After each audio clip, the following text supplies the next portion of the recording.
Time to know the news of the week. I'm Ria Fernandez. This is the MB Rundown. Since last week, customers of the East Zone concessionaire Manila Water have been struggling with little to no supply of water. Cities of Pasig and Mandaluyong are the areas severely affected by the situation.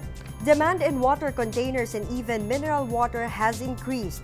Some establishments, such as those offering car wash services, have halted their operations.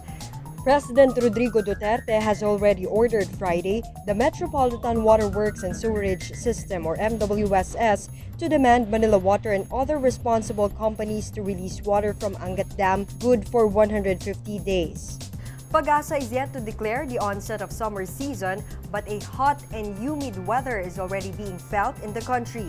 That's why the Health Department warns the public against heat stroke. Heat stroke is usually caused by dehydration and too much sun exposure, among others. Dizziness, weakness, headache, faintness, and warm and flushed skin are the early signs of heat exhaustion.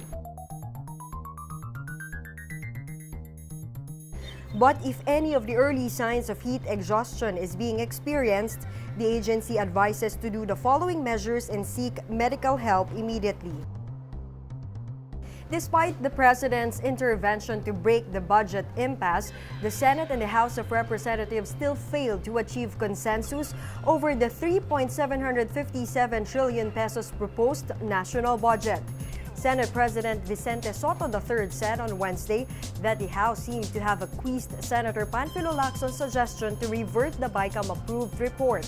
Further delays in the passage of the proposed budget stemmed after the House admitted amending the ratified version. Until now, the government is operating under the 2018 reenacted budget amounting to 3.767 trillion pesos. A Nairobi-bound Ethiopian Airlines crashed Sunday shortly after its takeoff, killing all of its passengers, including the plane staff. More details in this report. Not a single person out of the 157 passengers and crew members of the Ethiopian Airlines Flight ET-302 bound for Nairobi, capital of Kenya, survived last Sunday's fatal crash in the southeast part of Addis Ababa. The disaster happened just 6 minutes after months-old Boeing 737 MAX 8 jet took off from Bole International Airport in Ethiopia.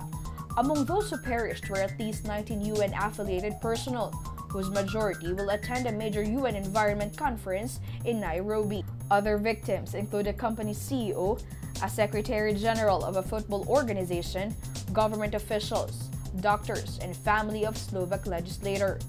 The cause of the disaster is not yet clear. However, Ethiopian Airlines Chief Executive Tiwold Gebramariam said the brand new plane has an excellent flying record since its turnover in November last year. October 29, 2018, Lion Air Flight GT610 was also involved in a fatal crash, killing all 189 people inside the plane. It was the same plane model created by Boeing, the world's largest aerospace company. Several nations have already grounded their Boeing 737s, including China, Indonesia, and Singapore. Meanwhile, world leaders expressed their grief over the incident. This is Hannah Tabias for the MB Rundown. Female inmates in Iloilo showcased their artistic side in an exhibit at the National Commission for Culture and the Arts in Intramuros, Manila. This report. The word Inday is often associated to a woman hired to do the house chores. But for Ilongga artist Rosa Cerudo, Inday is a hero. In 2014, Zerudo conceptualized Hilway Art Project, a social justice-based art practice where female inmates of the Iloilo City District Jail Female Dormitory participate and produce cross-stitched and beaded crafts, among others. It finally materialized on Women's Month of this year. Despite the absence of the inmates, they were able to showcase their talent through Bayaning Inday. Inday was a very resilient, who knows how to survive, who is very empowered, who makes decisions for herself, and who is actually a winner of Bayani, in their own right. The setup is simple, but museum goers are easily attracted by its unique art pieces. Ganda siya, nakaka-uplift ng spirit. So, it's very hopeful. One of its highlights is the rag portraits narrating how the inmates see themselves through art. The exhibit will run until April 3. The items are all for sale to help the inmates earn a living for their families. For those interested, contact Zerudo through the following details. This is Hannah Tabios for the MB Rundown.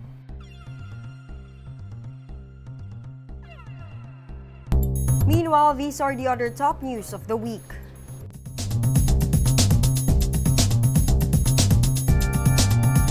The first MILF Vice Chairman and Chair of the Bangsamoro Transition Committee, Ghazali Jafar, has died at the age of 75, Wednesday dawn. The cause of death was not disclosed. MILF Chairman Murad Ibrahim said Jafar was recently recommended as the first Speaker of BARMM Parliament. Government officials mourned over his death as he was a known and well-respected Moro leader who fought for peace in Mindanao. The first batch of registration and issuance of the national ID under the FISIS law will roll out this September. Filipinos and resident aliens who are at least 5 years old are eligible to apply. The registration is free of charge. Manila Archbishop Luis Antonio Cardinal Tagle is the only remaining Filipino cardinal eligible to vote for the next successor of Pope Francis. This after the two other living and retired cardinals, Cotabato Archbishop Orlando Cardinal Quevedo and Manila Archbishop Gaudencio Rosales, have already reached the eligible maximum age to participate in the conclave. Let's take a quick recap of the MB Rundown for today, March 15. President Duterte has ordered MWSS to demand water concessionaires to release water from Angat Dam, good for 150 days. Health Department warns against heatstroke even before Weather State Bureau Pag-asa declares the start of summer season. Senate and House still fail to achieve consensus over the 2019 proposed national budget. All passengers of Nairobi-bound Ethiopian Airlines die in fatal crash. And female inmates of Iloilo showcase their artistic side in an exhibit in Intramuros, Manila. And that's the MB Rundown. I'm Ria Fernandez.